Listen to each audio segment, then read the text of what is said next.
આંખથી જે લઘુત્તમ અંતરે તમે વસ્તુને સ્પષ્ટ જોઈ શકો, લઘુત્તમ એટલે નજીકનું અંતર. તમારા આંખ સામે તમે પેન પકડો, આ રીતે દરેક જણા પેન પકડો. આ પેનને તમે આમથી આમ લાવતા જાઓ નજીક, ક્યાં સુધી ખબર છે? જે અંતરે તમે એને સ્પષ્ટ જોઈ શકો એ. કેમ કે તમે નજીક લાવશો એક અંતર પછી તમે એને સ્પષ્ટ જોઈ શકશો નહીં. મતલબ જેટલા અંતર તમે એને સ્પષ્ટ જોઈ શકો અથવા નજીકથી દૂર લઈ જાઓ એટલે વધારે ખબર પડશે. આમથી આમ લઈ જાઓ,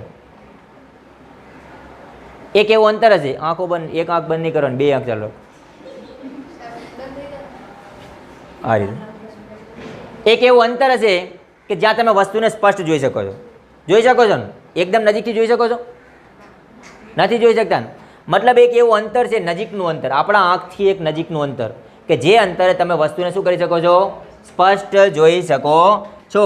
આ જે નજીકનું અંતર થયું ને આપણા આંખથી, આને શું કહેવાય? નજીકનું બિંદુ. શું કહેવાય આને?